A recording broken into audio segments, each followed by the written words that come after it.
C'est un projet qui est né il y a quelques années d'une manière spéciale, puisque c'était des enseignantes qui s'occupaient d'élèves non encore scolarisés, les SEI, Services éducatifs itinérants.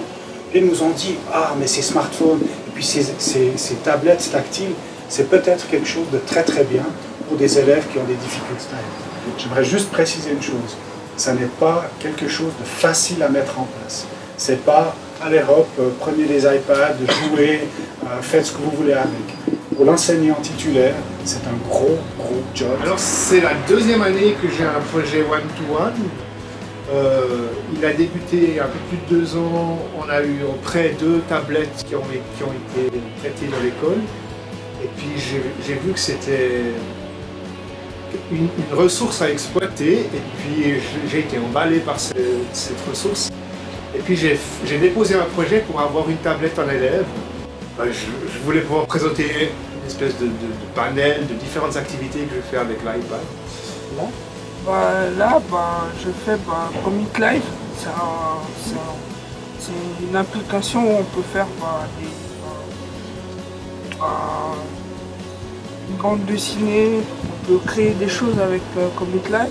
Aussi, là on fait on peut mettre des photos, des vidéos, tout ce qu'on a envie. Le texte, c'est moi qui écris. Oh, ça me fait plaisir parce que là, on apprend à créer. Qui sont les applications standards, effectivement, que j'ai exploré moi-même pour voir en quoi je pouvais les utiliser et comment les utiliser.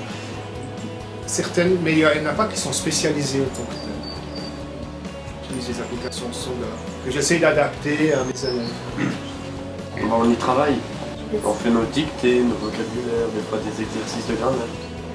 Alors pour moi c'est un peu des fois difficile parce que c'est vrai que les élèves sont plus informés, plus au courant que moi sur l'iPad.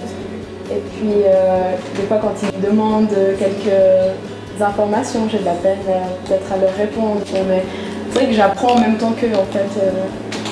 Avec les applications qu'il y a, j'étais pas au courant qu'il y avait tout ça, tout ce qui était pédagogique en fait. Ça, quand je peux pas m'en occuper d'un, je peux dire tiens, tu vas vers tel et tel pour pouvoir.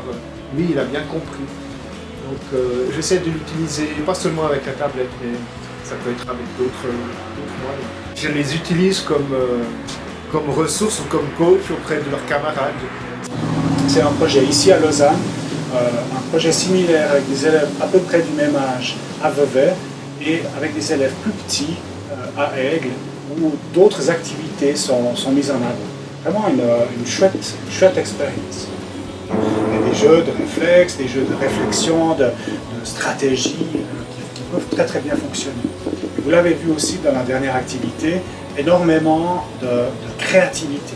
C'est vraiment un outil qui est facile à mettre en place rapidement pour être créatif, pour créer du contenu à haute valeur ajoutée.